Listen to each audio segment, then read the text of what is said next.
Hello, everybody. Like Brandon said, my name is Duff, and I was brought here tonight to educate you on HIV/AIDS. First of all, I would like to thank the Labrador Friendship Center and Scotia Diamond for getting me here, and for all of you coming to start by trying to fit into the arts program and read you a little poem that I have wrote along the way. Then I'll tell you a little bit about my own story. It all starts here and now, in this moment. Where it will end, I cannot predict. As I write, I'm sitting here being asked to go places that I thought were long gone. Little did I know it was here all along, pushing its way out when I needed it most. From the day I was born, I was a star. Although the sparkle did not take long to lose its shine, I was always in the spotlight, not only on stage, but in life itself. My insides put outside for all to enjoy. Popular, athletic, and a straight-A student who would and could face the devil. They were proud of me, for I was good at showing them what they needed to see. These crazy hyenas, they forgot all about little old me. She does not need help. It comes easy to her, none realizing nor caring what I was to endure. So thrown from the hyena's den into a pack of wolves with no defense, only being nice. Naivety helped me try to change the pack. For living like these wolves, I could never do that.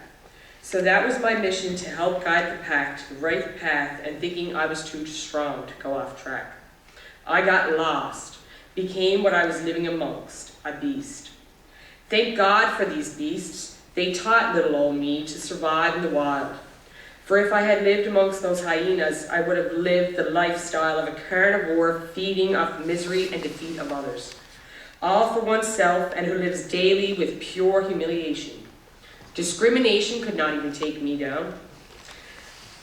I got conquered myself, the one and only me. But a beast I am not, for all I have endured. I take skills from hyenas to wolves and created my own breed. In life's cycle, there is always the top of the chain, and at the top is finally where I am, close to be. One day at a time, the skills come through, and I'm finally close to what it is I am to do. It was all fate and was tentatively mine. But learning each skill is what I have gained. I'm finally inspired to do what He up above has intended for me. Take all I have learned and teach it to all, how to get through any problem, big or small. So I thank both hyenas and wolves for the lessons they taught, for now the next part of life is to come. I'm ready, I feel, my show has begun. I will finally shine like a star should do, and I truly can say I thank all of you for shining this star no one could do, but I'm starting to shine, all because of you. Okay, I am a HIV activist, and I have done a lot of work right across nationally. I am actually HIV positive myself, and I have been for the past 10 years. So I have been positive since I wasn't much older than half of you guys here. I was actually 19 years old when I was diagnosed. Now see, by me being a typical teenager and exploring those limits with sex and drugs and alcohol, I had made a wrong choice. I chose it was okay for me to become HIV positive. By me not using condoms, not only did I get pregnant at age 18, but I became positive at the age of 19. How I became positive, or how I found out I was actually positive, was during complications with the labor of my second child. There had been a needle stick injury in my labor. So automatically they had to do like an emergency HIV Hep C test. So after being tested through 2 of my pregnancies, I never even thought twice about the test they were running. So I started to bond the best way I knew how with my newborn by breastfeeding. While doing this, the child infectious disease doctor had came into the room and told me to stop what I was doing immediately. And I did. Then they put the baby with the nurse and took me to a little room and started to explain to me that I was HIV positive. That it was not a death sentence, like cancer was 15 years ago, the unspoken word. Blah, blah, blah, blah, was all I heard was that I was positive. Oh my God, I said to myself, what have I done? My newborn Ashton had to go on medication for the first 6 weeks of his life. My 11-month-old daughter, Alexandra, had to be tested, as did my spouse. My spouse was also diagnosed, but after we were both diagnosed, we took on the world. Well, I should say I took on the world. He went into denial. I educated myself and what was happening to my body, and he just ignored it. But looking at both sides of our same diagnosis, I have learned a lot. I took this journey alone by helping others along the way, but forgot all about myself. A hard way to learn, but I continue to educate myself every day.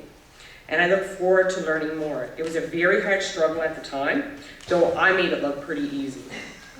I quickly learned who my friends were, what family means, and where I finally belonged. I just needed to do for myself what needed to be done for me. This was a really hard thing for me to do, just taking care of myself.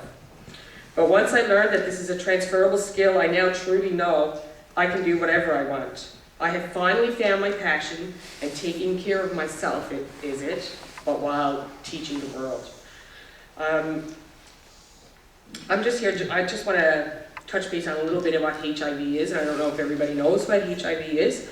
HIV is a human immunodeficiency virus. HIV attacks a person's immune system, and HIV is what causes AIDS. AIDS is an acquired immune deficiency syndrome, and AIDS is actually a collection of diseases and illnesses. So you could be HIV positive all your life and not get AIDS. You actually need to get at least 2 opportunistic infections, such as a pneumonia or a cancer. How's HIV spread? Most people probably know it's spread through blood, semen, vaginal secretions, and breast milk. Unprotected sex with an infected person, sharing needles or works, or mother-to-child transmission. Therefore, that's why my son had to go on AZT for the first 6 weeks of his life, and through blood products and blood transfusions. You cannot get HIV from shaking hands, kissing, tears, sweat, saliva, sharing, eating utensils, fly bites, animals. You know, people think toilet seats, stuff like that. It's a little bit crazy. And who can get HIV? Anybody in this room can get HIV, because HIV does not discriminate against anybody. At one time it was started as a gay disease in North America, but globally it is now transmitted through heterosexual contact. So prognosis and quality of life with somebody with HIV, you go through a lot of chronic pain, different change in body shape, fatigue, loss of vision, cognitive impairments, coordination impairments, weight loss, drug side effects, and resistance to different drugs.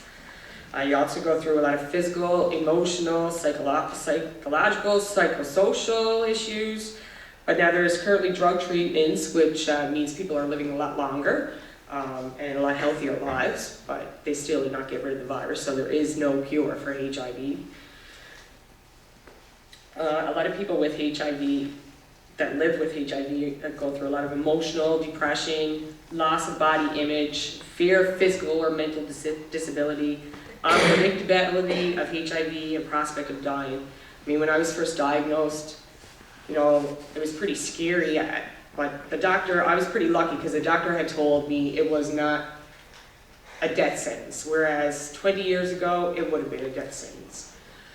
So I am a non-progressor. There's only 2 people in Newfoundland and Labrador that are non-progressors. I'm very lucky. I may never have to go on medication.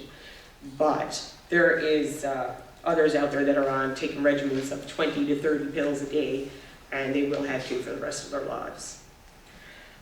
Some psychosocial stuff that we deal with is like isolation or prejudice. I mean, our finances, usually with medications, are pretty high.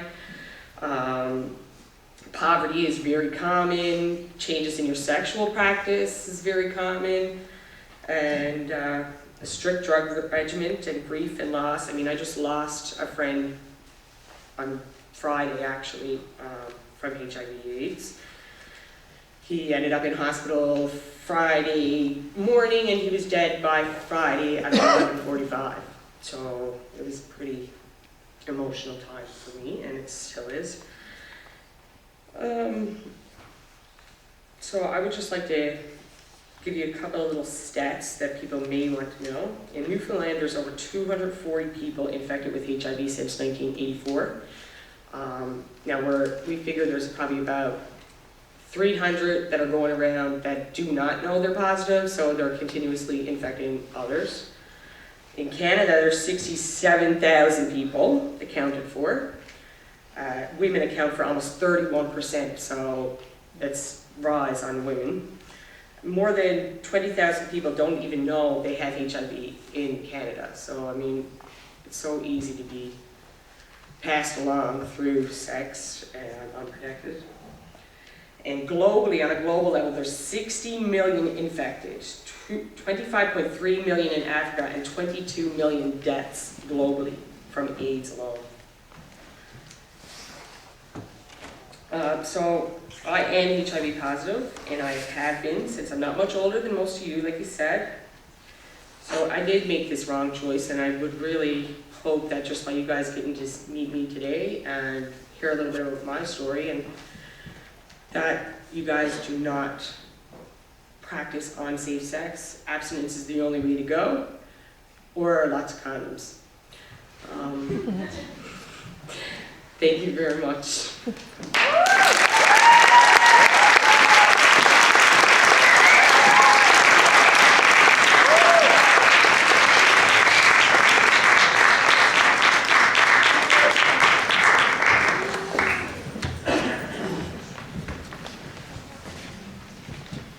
Well, thank you, Ashley Duff, for that great presentation and all the information. Right now, we will be taking a 15-minute intermission, and then we will continue with the second half of our show.